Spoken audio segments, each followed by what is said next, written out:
dos meus próprios desejos e pensamentos. Deus está esperando que eu observe a sua palavra para seguir, e eu estou observando o código do mundo para ser semelhante ao mundo. Então seria uma decepção muito grande.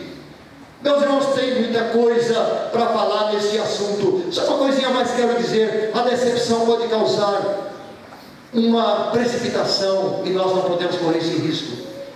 Eu me lembro da história de Naamã, que é tão conhecida. Naamã ia perder uma grande cura por causa da sua decepção.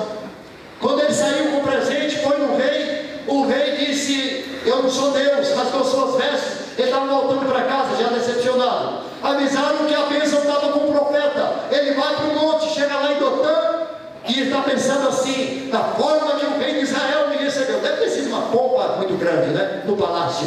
Mas do jeito que o rei de Israel me recebeu, imagina o homem que deve ser como Deus, que é o que vai me restaurar. E agora, se o anjo levantado outra vez, ele vai para a casa de Eliseu, mas numa expectativa tão grande como seria recebido. Aí ele recebe um recado: manda ele ir no Rio Jordão 7 vezes mergulhando e está curado.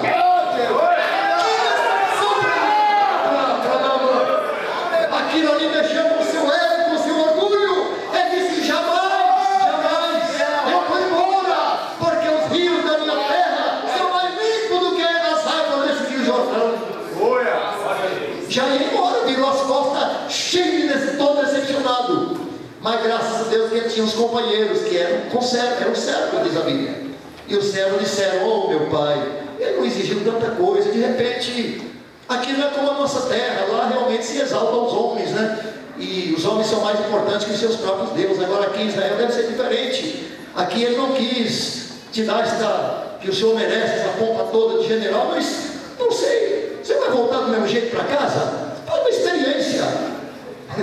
Ele resolveu ouvir o conselho dos conservos. De vez em quando é bom, irmão. Deus usa os mais pequenos para ajudar os maiores também. Deus usa o maior, usa também o mediano e usa até o mais pequeno de todos. De vez em quando ele usa o conservo, de vez em quando ele usa até o servo, para ajudar. Não é para chamar atenção, para ser, não, é para ajudar. Glória a Deus. Glória a Deus. Não é como alguém disse assim: não, eu cheguei lá e olha, eu li uma frase, depois que escutei alguém falar alguma coisa, a frase dizia assim: não há tolo mais tolo do que aquele que repreende uma autoridade. Então não é isso, mas ajudar. Olha, os servos de Naamã chegaram: meu senhor, meu pai, chamaram até de pai. O profeta só pediu isso, por que não experimenta? Ele parece que é sincero, parece que vai valer a pena. Aí Naamã dá meia volta, mergulha 7 vezes e volta para casa completamente curado. Eu ouvi o conselho, a orientação dos seus servos, como uma bênção. E voltou todo mundo feliz para casa. Naamã, os servos, a família dele deve ter ficado todo mundo feliz, alegre, porque foi um trabalhar de Deus. Mas eu pergunto, irmão, foi uma decepção para ele ou não foi? Quando o profeta Eliseu nem veio atender, da porta fechada, só mandou o office boy com o recado: diga para o grande general 5 estrelas para ir mergulhar no Rio Jordão. Mas voltou para a bênção da casa. Aleluia! Não, ele ia precipitar por causa da sua grandeza, do seu poder, da sua altura, mas ele ia perder a bênção pela decepção. Mas quando ele superou a decepção, ele foi abençoado e o nome do Senhor foi glorificado, que ele até se converteu depois, né? Diz que nunca mais ia se enjoelhar naquela terra imunda da Síria. Meus irmãos, então, nosso Deus é maravilhoso. Nós queremos, meus irmãos, que o Senhor nos ajude, porque nós podemos passar por muitos momentos de decepção na vida. Todo mundo está sujeito a isso. Quando eu penso nesse assunto, irmãos, ninguém escapa. Só Deus não decepciona ninguém. Nós, por nossas fraquezas, nós decepcionamos uma. Até nossa esposa, às vezes, ela aprende a nos perdoar. Ela também, às vezes, quando nos decepciona, a gente também perdoa. Tem que ser assim, não? Os filhos decepcionam os pais os filhos. Porque ninguém é perfeito. Se a gente não viver amargurado, irmão, porque de vez em quando alguém nos decepciona, nós vamos ficar decepcionados. E aí vem a derrota depois. Então, a gente vai orando, perdoando, passando por cima.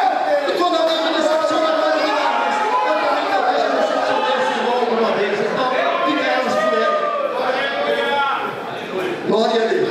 Que o Senhor nos abençoe, meus irmãos, nas coisas máximas e nas coisas mínimas. negócio. Eu lembro um dia a gente estava no meu último ano de seminário, resolvemos fazer uma brincadeira de amigo secreto há muitos anos, e todo mundo estava na maior expectativa, trocando mensagens e tal. Chegou o dia da festa, aí de repente todo mundo dava cada presente melhor que o outro, palmas, etc. Todo mundo com uma sorrisa.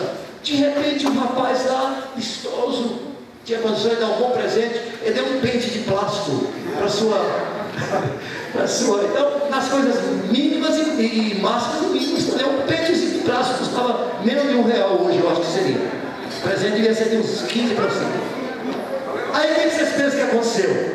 Meu Deus, acabou a festa, porque a decepção é que ela não soube superar ou trabalhar aquele momento. Você pode passar por isso em outras áreas da vida. Aí ficou tão chato, aí ele teve que pedir desculpa, prometer que ia trazer outro presente outro dia, porque o clima ficou muito. Então, pode passar. Me lembro também que uma vez um rei, isso eu li, um rei, ele era muito rico, ele prometia ao seu servo o melhor que ele tinha no palácio. Disse: olha, você é tão bom, mas tão bom, que eu não vou esquecer de você no meu testamento.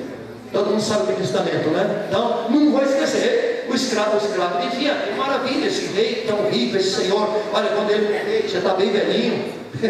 E ficou naquela expectativa. E o que é decepção, irmãos? Decepção é quando a coisa acontece o contrário do que nós estamos tendo expectativa de acontecer. Então chegou o dia que o velho morreu. Quanto mais o rei falava isso, mais o servo trabalhava, melhor servo ele era. E quando foi o dia da morte, que chegou alguém para abrir o testamento, estava escrito lá: e ao meu servo fulano de tal, estava escrito o nome dele, reserva o direito de, quando morrer, ser sepultado no mausoléu da família. Aí o que vocês imaginam? Acabou a perspectiva, acabou a alegria, acabou o entusiasmo daquele jovem, pelo menos por um tempo, né? Mas se fosse com você, se fosse comigo, se fosse conosco, a gente iria superar, passar por cima e continuar sendo um bom servo, amém? Amém. Meus irmãos, que Deus nos abençoe esse pequeno pensamento que o Senhor colocou no nosso coração, mas que o Senhor nos ajude a vencer a decepção da vida.